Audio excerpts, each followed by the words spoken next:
to the Shades of Entrepreneurship, where we interview entrepreneurs to inspire the future entrepreneur.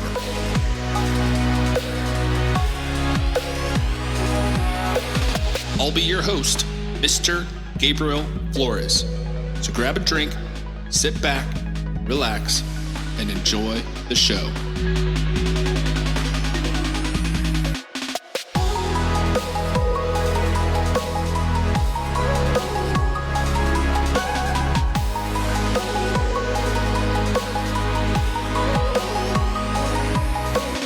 From Super Bowl spots to featured-length documentaries, my next two guests have spent the last 15 years with some of the largest organizations in the world uncovering and telling those stories. Please welcome the founder of Only Today, Ray and Joyce Tsang. Hello, everyone, and welcome to the Shades of Entrepreneurship. This is your host, Mr. Gabriel Flores. Today, I'm here with two Portland, Oregon all-stars. I'm really excited about this one. I've been checking it. I mentioned it. I was checking out their their website. It's phenomenal. Ray and Joyce Tsang, how are we doing? Pretty good. Yes, Thanks for having us. Yes, I'm really excited about this one. Again, you guys are here locally here in the Pacific Northwest. What you guys really do is some pretty remarkable work with some pretty awesome content. But I'm not going to talk about it. I'm going to let you guys get into it. But first, Roy, I'm going to start with you. If you go, Ray, I'm going to start with you. Go ahead and introduce yourself. Who is Ray? I am a filmmaker right now, but my background was in finance 15 years ago.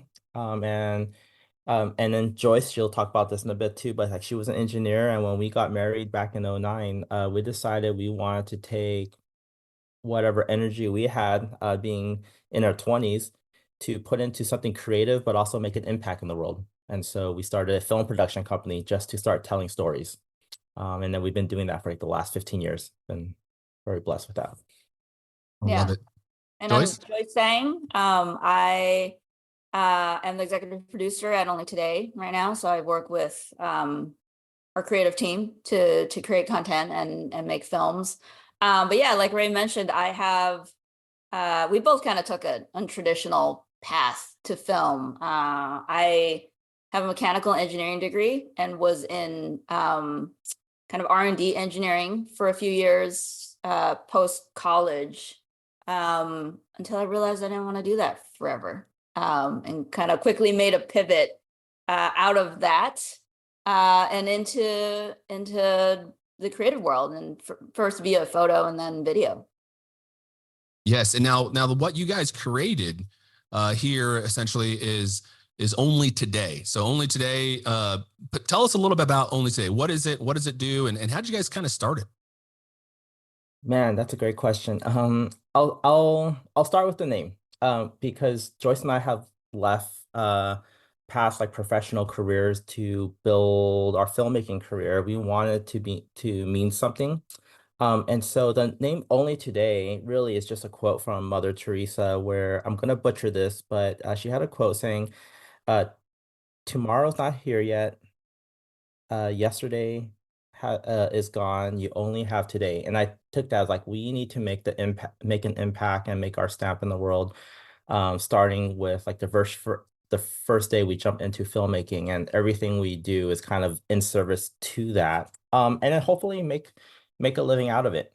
And so we've been very fortunate to have found clients who really align with our purpose-driven kind of our purpose-driven business of telling stories and telling stories that just need to be told, and finding a way to get paid for that. And so we do work with a lot of also media broadcasters and large like Fortune 500 companies that bring us on to do brand film, to do commercial work, and those are all like amazing projects. But we've been very fortunate that I think 90% of our work is still about storytelling. We'll do, the shoe commercial, the coffee commercial here and there, but a lot of it centers around a lot of like human interest stories and people doing awesome stuff around the world and we get to just kind of peek into their lives.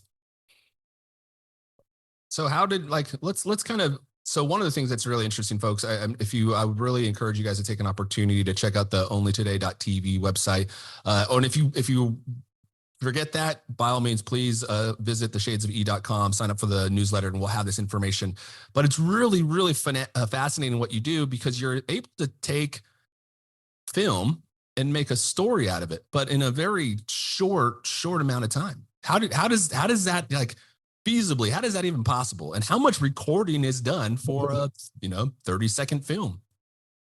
Yeah, that's interesting. I think what is considered long or short is really changing quickly. Very true. Right? Like, I feel like 5 years ago, even a 2 or 3 minute film would be considered a short film. And in today's world, especially in advertising with social media content, like, that is a long form thing. Yeah. So we do, there are times when we do 15-second things, 30-second things, and it's hard. I'm, not gonna lie. It's hard to try and squeeze in some form of storytelling and have it still feel authentic in that amount of time. But, we always start with listening. We always start with listening and really trying to understand what this is, both listening to our clients and what they're trying to do with this project, whatever that may be, as well as listening to whoever's on camera and what their story truly is, and really trying to distill that down, sometimes to just 1 or 2 lines. And it's hard, and it's been a learning and a work in progress, as attention span seems to get shorter and shorter and shorter these days. Really trying to narrow things down and focus on, like, what is the heart of that story.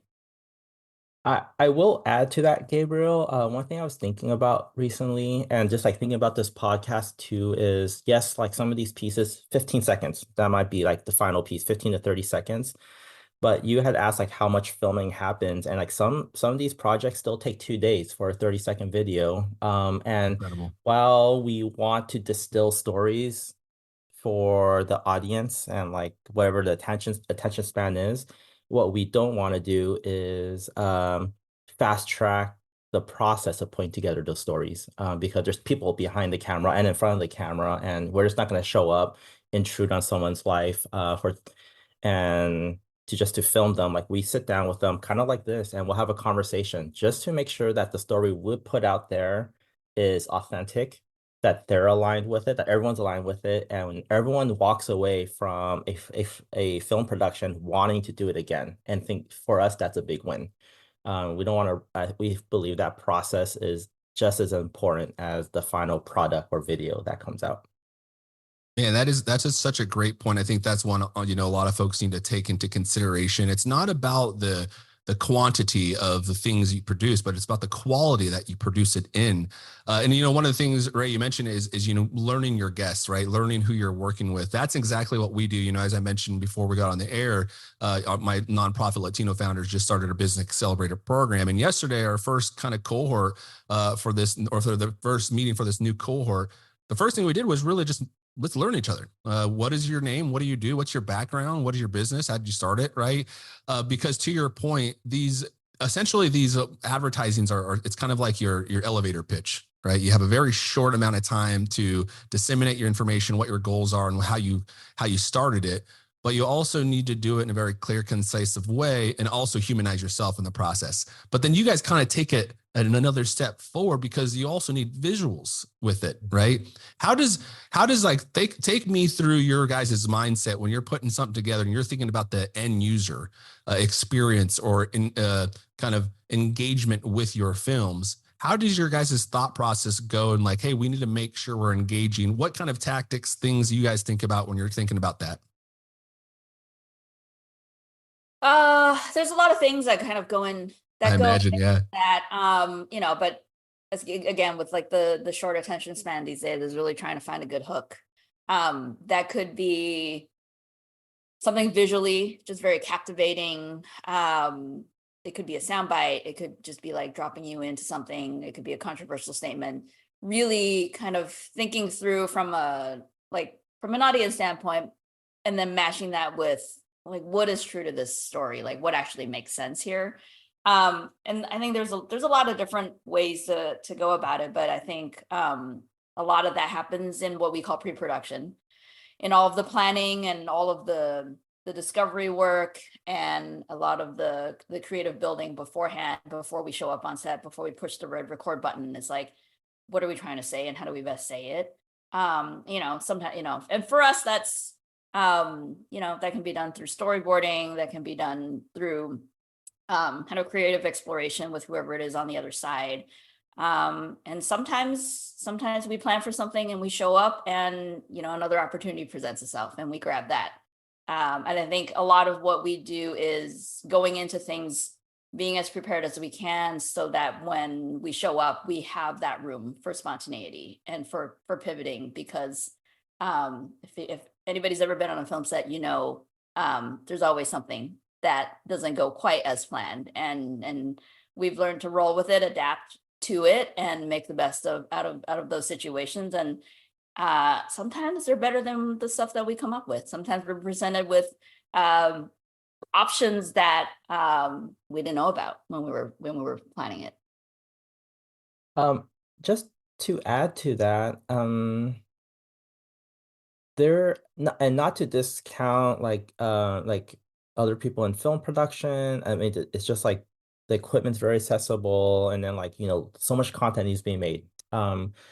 And when people reach out to us, we like to think it's not because we're great filmmakers. Joyce and I kind of came up learning to shoot and learning how to be really quick on our feet and think on the fly and adapt, what Joyce was talking about.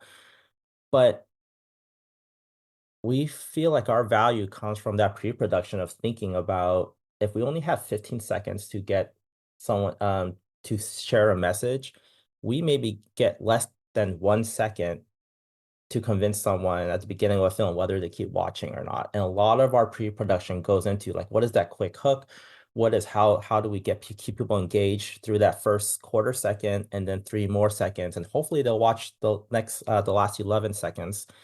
And that just, I think, comes from both a lot of work before showing up on set, just to really think through that. And then as soon as we get on set and we're in someone's home or we're in a studio, things change, problems happen. And then our experience comes in of okay, well, if this happens, we will immediately pivot, and this is what we're going to do because this was what worked, versus taking a gamble that this may or may not work for our client.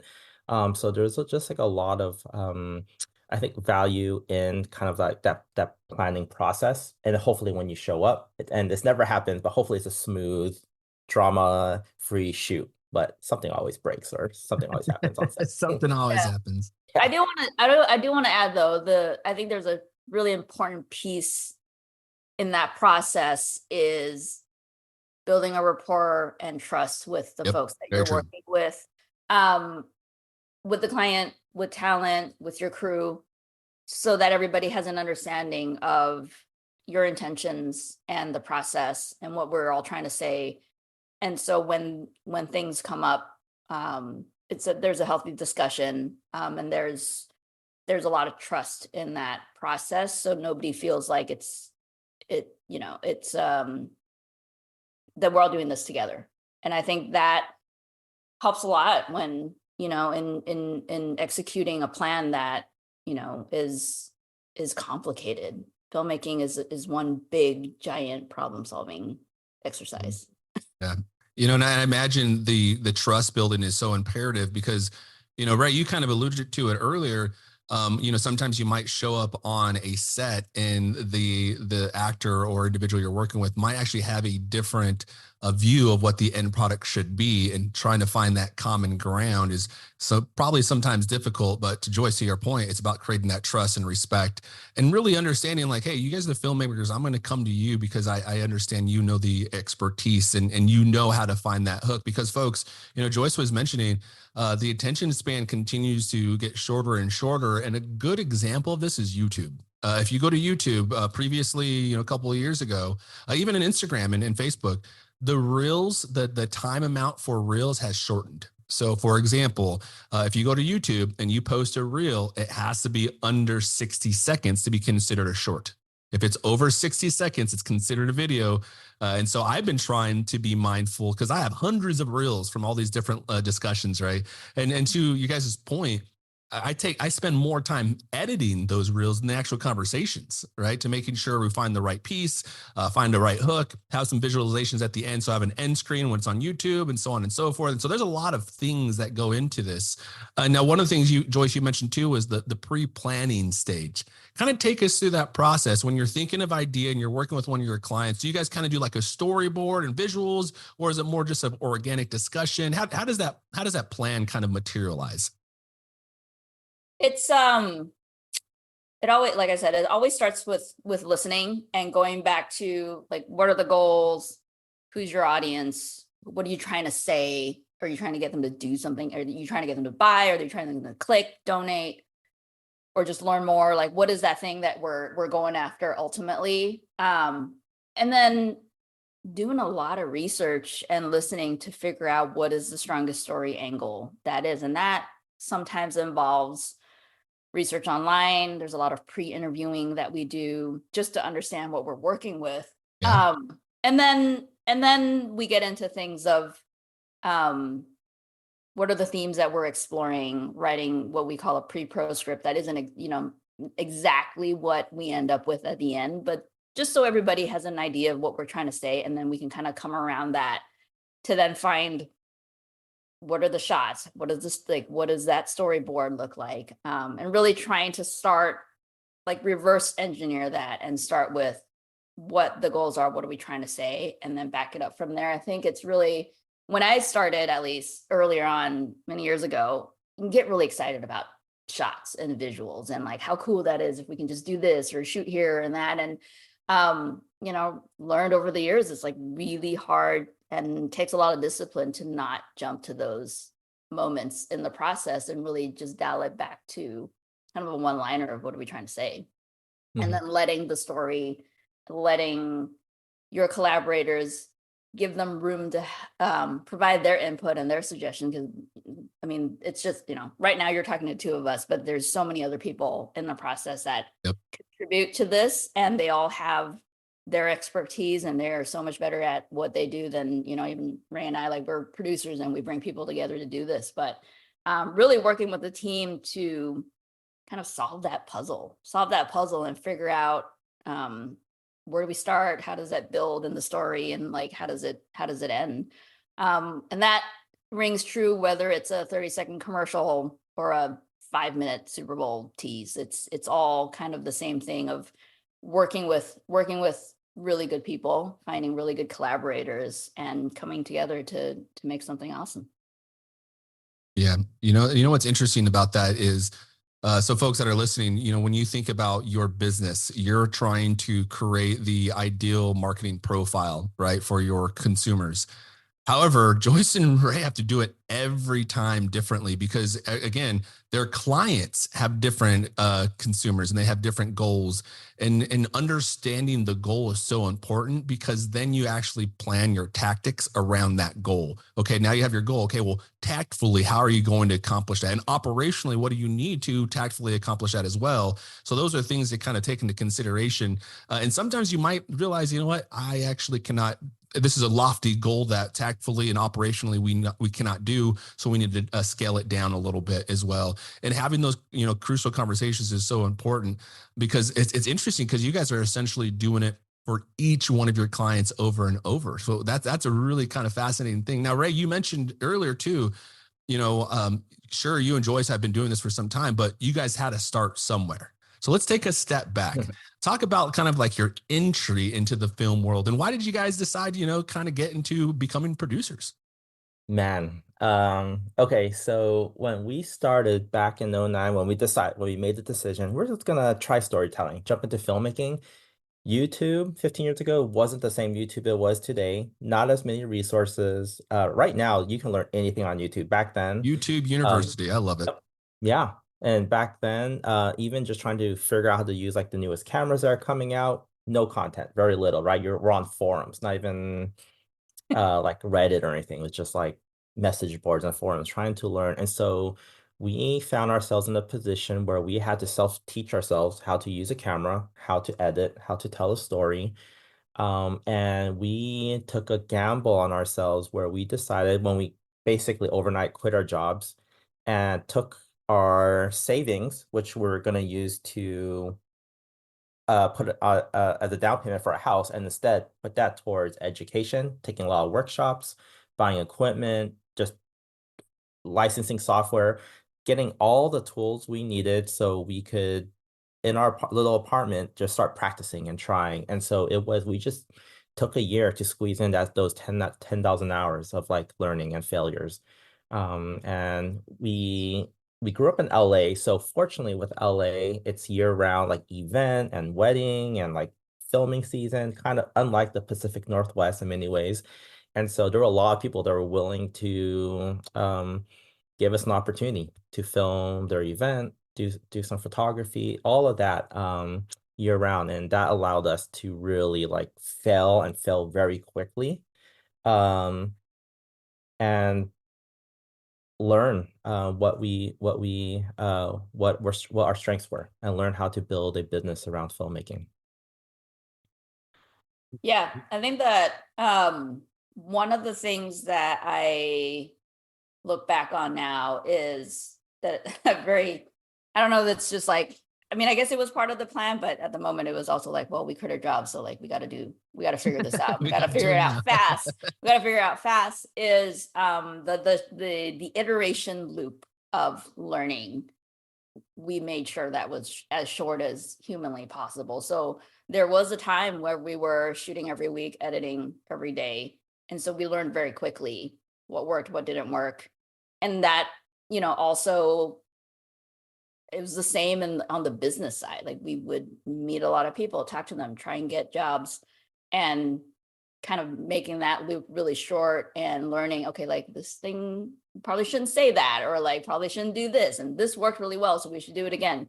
And really squeezing in those 10,000 hours, like as fast as humanly possible.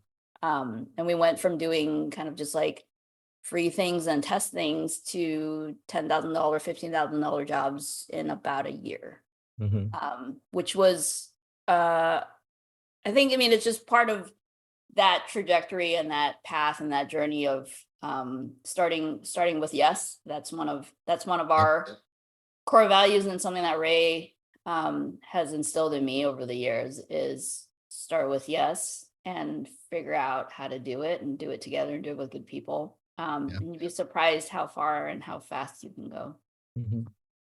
Can I share one more thing? Of course. So there's the filmmaking, video production part of it. An amazingly fun thing to get into. You can get really creative, and you can do so much with it. But I also knew I didn't want to be a starving artist. Yeah. And so sure, like storytelling was one half of it, but I also knew that if we wanted to build a sustainable company, if we wanted to build an organization or be a creative that people not only hire once, but keep bringing back over and over again, we had to figure out what it meant to run a business, whether as a solopreneur, or now we have a team of like 14, 15 of us, and learn putting just as much energy into that. And that meant some very simple things that I think a lot of people still are trying to figure out, like being prompt with emails, or just or always reading in detail and replying in detail, and like just acknowledging people and listening to them. And so just like I think a lot of like soft skills, obviously then like business skills of learning how to read a balance sheet. Like, am I making or losing money?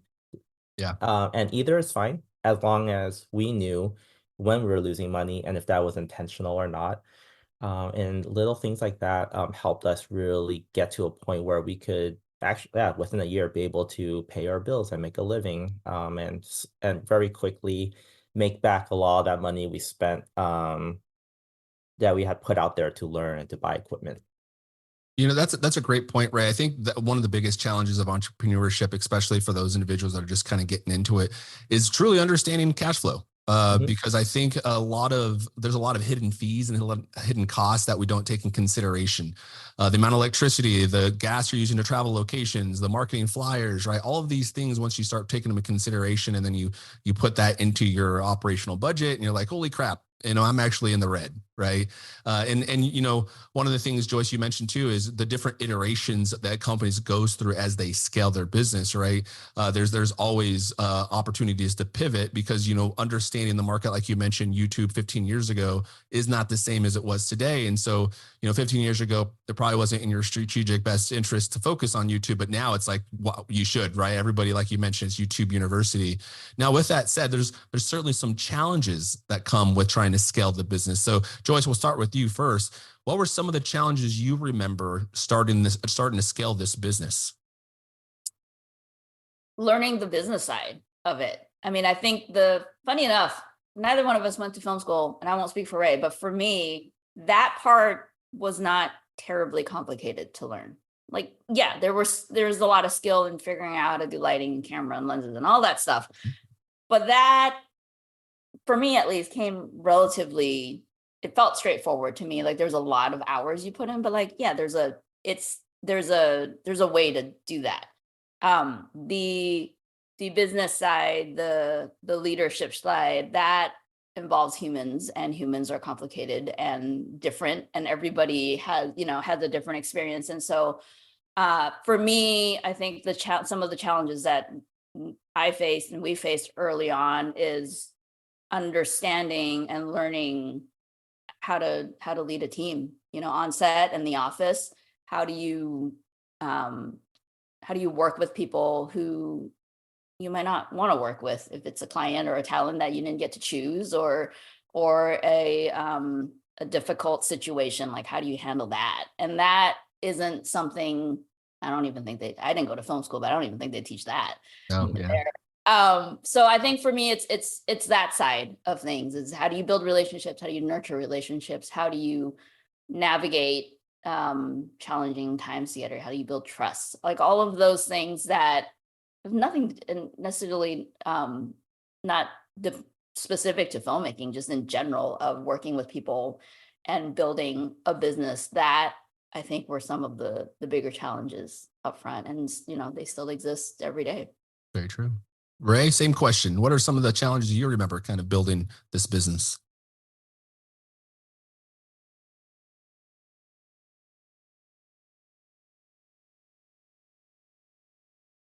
So my background was in finance. I was like a junior analyst, had a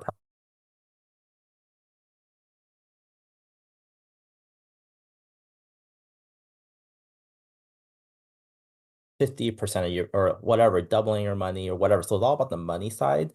And it's just like figures on a spreadsheet. And so I had to figure out that if I want to build and scale a business, how do I take the spreadsheet exercise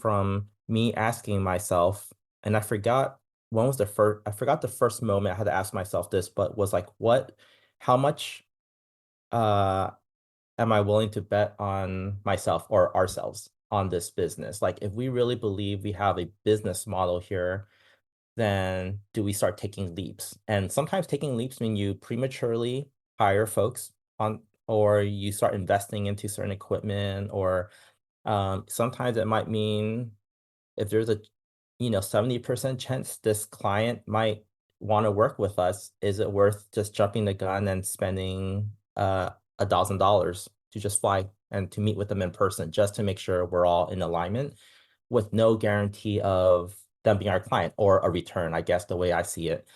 And that has played out. Not all our bets have panned out the way we expected, but the ones that have, the chances we've taken on ourselves and bet on ourselves have been a 10, 20-fold return. And so that story about just like taking the bet and spending $2,000 to go see a client, that was 10 years ago, almost 10 years ago, where just this former intern of mine from my previous company had reached out, and he was working at Meta, or Facebook at the time.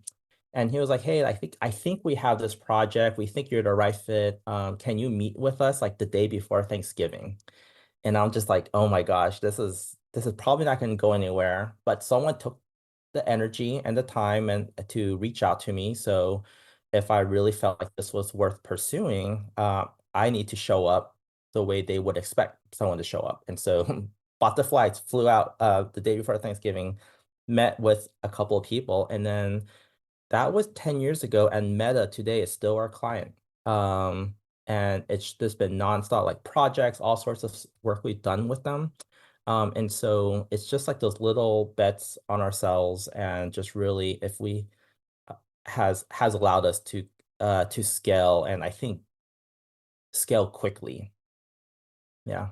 That's a perfect kind of segue into this next question, because I think you essentially kind of unintentionally or alluded to how you did this, but how did you guys build your brand to begin, accepting the clientele that you have? Nike is part of it. You mentioned Meta. You got some really large corporations that are your clients. How did you build that brand and scale your business to where it's at today?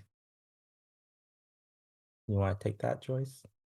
Right. I mean, I think everything goes back to building relationships. We always look at every project as a long-term relationship. Like it has to be successful. Everybody has to be happy walking away from it, but we don't, we're not here for a one-time deal. Like, what can we do to be actually a truly good production partner for you as a client? Like, where can we add value? And we, I think sometimes complicates things, because not everybody in the production world operates the same way. And we're trying to, we find a balance with, how many hours we work and things like, and what we spend on set. But a lot of times, we try and bring in value that doesn't necessarily end up on a line item in an invoice. And the whole goal behind that is to build that trust and have people understand that, yeah, we do good work. So do a lot of other people, but what else are we adding to this relationship? How else are we helping you as our client move up in your organization or achieve your goals? And that, I feel like, has been, I mean, not necessarily something, I don't think it's something that like you can just list on your website as part of like hey, this is what we do. But actually following through. And that's why we have some of these very long-term clients that have been with us and continue to call us, well over a decade, year after year, for things, as big as the Super Bowl, and as small as maybe just an internal communications film that they need to do. Either way, I mean, I think what we often do is just try and foster those relationships and be a great partner. Just to tag along on that. So I think relationships, like Joyce said, is super important. Like, we have Meta as a client really because I took the time to get to know and build a relationship with an intern. So even though we stopped working together, he kept me in mind when he got promoted up at Meta and was able to make certain decisions. And so, I mean, that was probably like a 3-4 year span of time. And then also taking a chance with our clients, especially in film production. People always want to do what's new or see what's next, right? And try to stay in front of the trends. And then even getting into the sports world really happened because some producer at the NFL, saw some of our event work online, and really called to be like, would you guys be interested in trying to film some football? We don't really have that much money. It may not be worth your time. And then the answer is yes, of course. We don't know where it's going to go, but we instead, let's just show good faith. We show up and put out our best work. With no expectations. And at the end of the day, what I feel it's lost in a lot of conversation when it comes to pitching and trying to get the right client is, at the end of the day, even these large Fortune 500 companies, the client is really still one person within this large organization that's trying to do their job. They don't represent all of Apple or all of the NFL or whatever it is. They're trying to do their job, and their task was just delivering whatever it is, a story, a marketing video, whatever. And we approach it as we're not working with Meta, we're working with so and so. We want to be friends, and we want to see you succeed, and we will do everything in service of that. And I I think I've gone like a lot of question marks when bringing this up. I love, this is how we approach it, is money and the profitability is not even on our list of priorities. I just believe if you do good work and you build relationships, our partners, our clients will find a way to make sure we're paid because they want to make sure we're around. And that has played out over the last decade plus, is focusing on people. And then people move from one organization to another. And our goal, our hope is like they'll remember us when they're VP at another big company. And that's really how we've grown our clientele list. No, Yeah, so that's I a great think, point. yeah, so I feel like even our brand is less of, I mean, sure, the filmmaking has to be there just to get your foot in the door. I feel like the barrier of entry is lower and lower as we go. Like you can shoot with your phone and like all these things that didn't exist. We started on tape. But it's less to us, is I feel like the product has to be good, and that is just a starting point. I don't associate that with OT as much as the brand that I think of, that I hope other people think of if they know us and if they know only today, is that we're great partners, and we do good work, but we're also good people to work with. Mm-hmm. Yeah, I really like what you guys said there, because I think at the end of the day, your goal is not to find value for your consumers and your clients because they already know what they consider valuable. Your goal is just to basically exploit that value and help them bring it to life. And Ray, I think you brought in a great point, with folks that if you work in the corporate setting, like I work in healthcare, I have a lot of connections with a lot of vendors, but they have no connection with my organization. Their connections with me because it helps me support my role, either a CRM I'm talking to or some data mining software, whatever it is, right? Their connection is with me. And so that's a really good point, folks, when you're thinking about, even if you're looking at a larger organization, identifying any employee in there and building that relationship and networking. Networking is so important because you'll never know who you're actually talking to. We mentioned earlier, the elevator pitch at the beginning of this conversation. You might be sitting next to a venture capitalist or a VP at Meta or somewhere that is interested, and they might then take that story and like, I kind of want to learn more about that. But again, having that quick synopsis of what you're doing, because Joyce mentioned it perfectly. Our attention span is continuing to decline more and more, and so making sure that we have a message that is relevant and it's also meaningful, but also kind of relays. It has to personalize you as well, which is very difficult to do in a very short time frame. But that's why Ray and Joyce take hours and days to do a 30-second film because so much time and energy goes into making these things really come to life and making it about that individual and that person and their true life goals and their aspirations and things of that nature. Because, man, it's probably not very easy to do, I imagine. Now, one of the things talking about building the brand, we talked about challenges. I'd love to be interested in what are some things that have come easy, some things that maybe you really truly enjoy, like, oh man, I'm so glad I'm in the filmmaking. Joyce, we'll start with you. What are some of those things that either super easy or super enjoyable? Great question. I really love being behind the camera. I don't do that much these days anymore. We've made a lot of great connections over the years, and there's a lot of very talented folks out there who can lens a beautiful film. But that is where, and when we first started, we did everything. You produce, you direct, you shoot, you edit, you wipe the counters, like you literally take out the trash. We do everything when we start. And now, with the bigger team, we've kind of grown and kind of focused on our respective areas. But I started behind the camera, and I really, really love that. And that, I don't know, it felt natural. I don't want to say it's easy. There was a lot of learning, and there still is. There's always a lot of learning and still going on. But that is one of the things that I really enjoy, and kind of miss that a little bit. I try and get behind the camera a little bit, at least a couple times a year, on projects that I really enjoy or really care about. And I think that's one of the things that overall in the grand scheme of things came a little bit easier for me. Nice. Ray, same question. Man, no one's asked this before, but there's two things I love. And yes, I want to tell stories, but I knew personally when we were younger, I love to travel and I wanted to build community.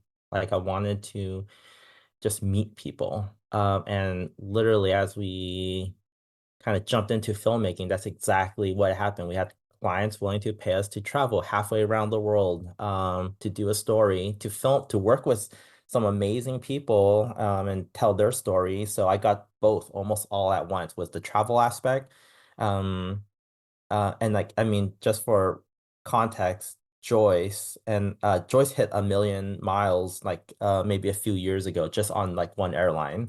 Wow. I'm very Wow. close. And so we did a lot of traveling. And I like to joke, but the reality is I have 300 friends around the world because we've been able to spend 2, 3, 4 days with them sharing their story, kind of like we're doing with you now. And you just build a relationship there. And then we're just connected through Facebook, Instagram, whatever that is. But anywhere we travel, we have someone if we need help.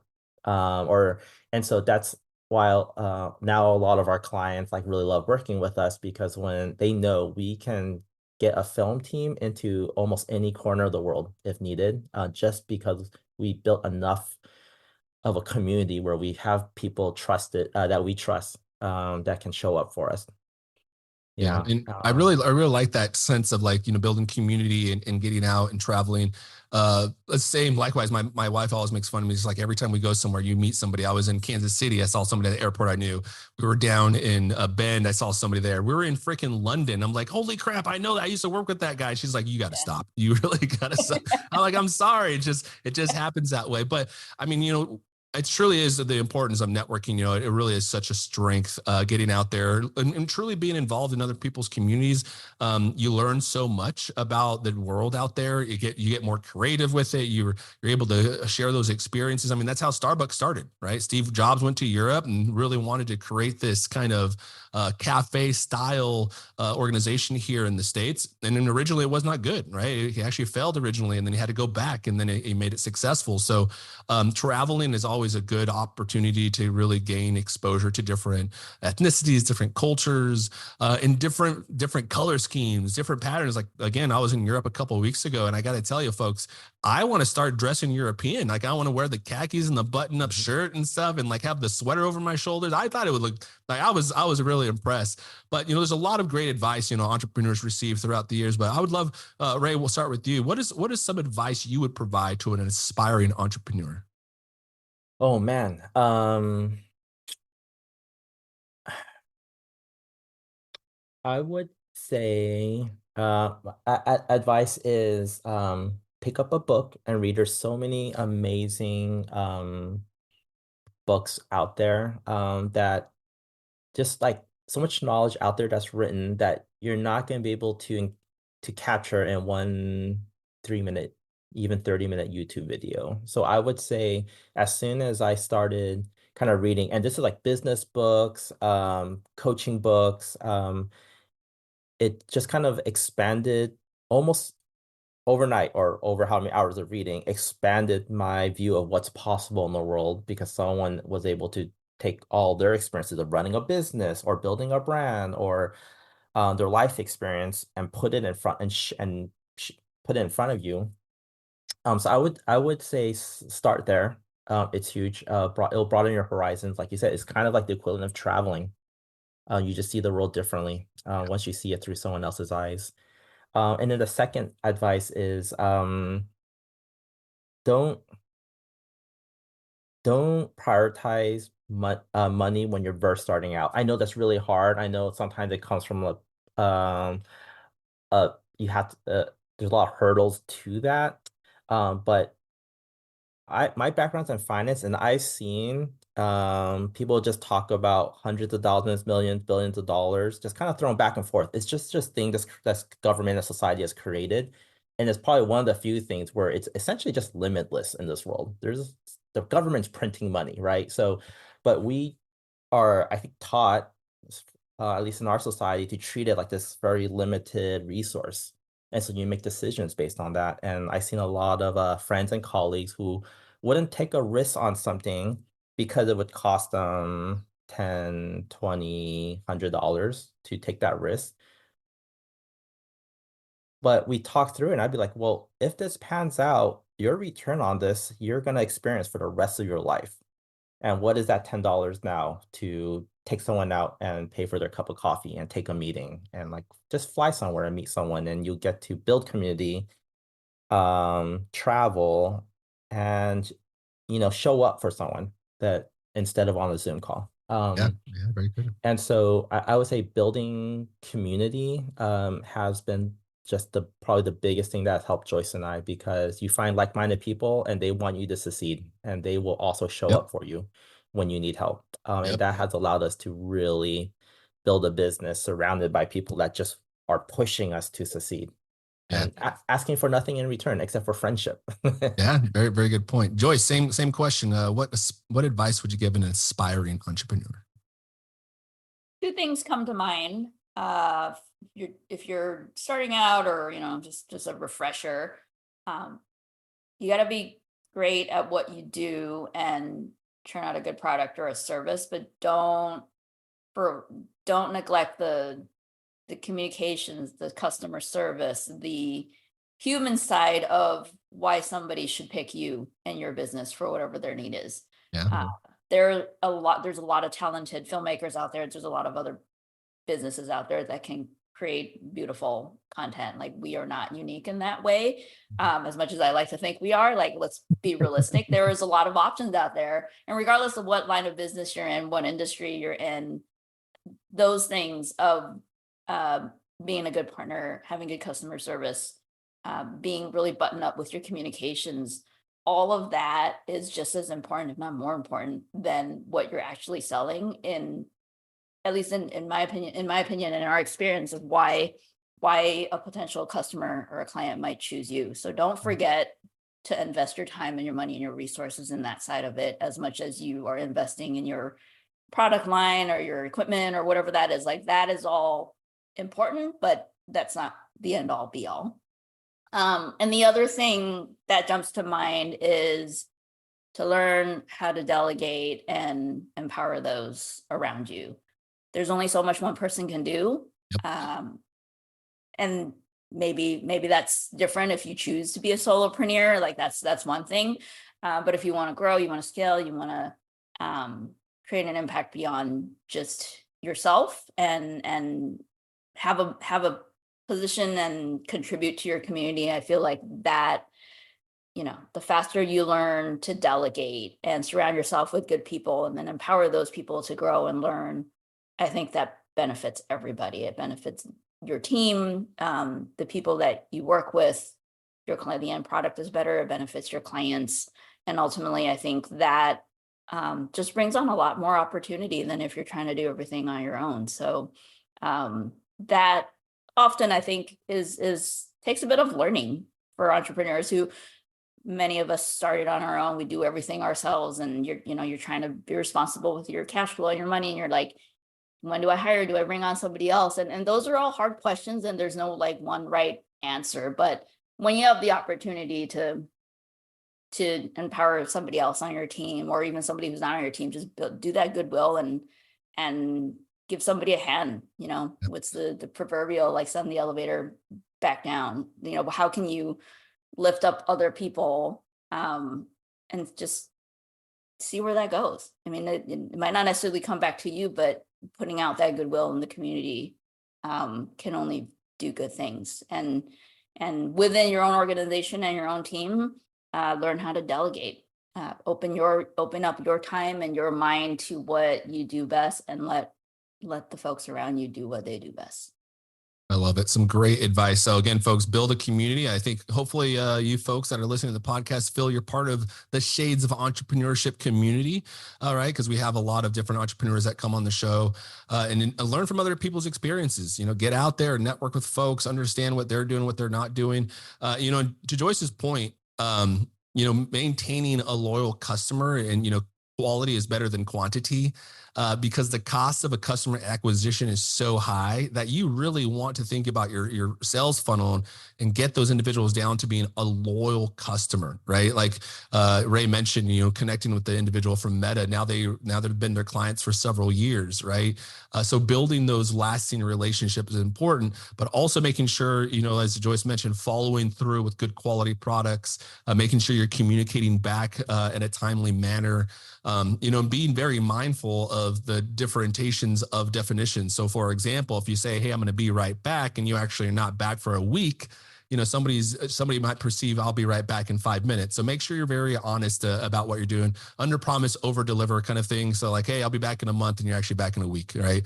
So think about that. Now, Ray, Joyce, for those folks that listening, if they want to get in contact with you, interested in learning more about your team, where can they find you? What's the email site, social channels? How can they get in touch with you? Yeah, I would say the two best places to start is onlytoday.tv, our website, or our Instagram, which we are pretty active, which is onlytodaytv. That's our handle. And so start there. You can find us. And we in spirit of like building community, we are also open to just like talking to other filmmakers, entrepreneurs, whatever that is. And this really the reason why we're started opening ourselves up to just being on podcasts. And we appreciate like what you're doing, Gabriel, just like also storytelling and connecting people and building community. So we're in a very fortunate place in our career where we want to really pass the baton down and empower new entrepreneurs and business owners because we've been the recipient and benefited from that from our mentors. Perfect. So folks, again, if you, it's onlytoday.tv. And if you forget that website, you can also subscribe to the Shades of Entrepreneurship newsletter by visiting theshadesofe.com. We'll have this information on the newsletter the week before the episode airs, the episode airs, and the week after. There will also be a dedicated blog post to this conversation, as well as a dedicated page with the transcription of this conversation and the audio version of this conversation. Ray, Joyce, you guys have been phenomenal. I really do appreciate what you guys are doing. Honestly, I think it's really cool how you're able to take a thought and make it into a story that's impactful, that moves. Like you sometimes will see a commercial or advertisement, and it's like, oh man, that actually moved me, like emotionally, like I'm invested now, and I think that's a really good thing for people to think about. And, getting out and networking and meeting with other people that have different experiences than you is only going to help you continue to grow personally and professionally. So I always encourage, get out there, meet with people, network, and as Ray said, build a community, and the best way to build a community is actually being present in the community. So don't be just a Zoom call, be actually feet on the ground. So folks, again, thank you so much for tuning in. You can subscribe at the Shades of E. Thank you and have a great night. Thank you for tuning in to the Shades of Entrepreneurship. For more information, please follow the Shades of E on Twitter, Instagram, Facebook, or visit theshadesofE.com.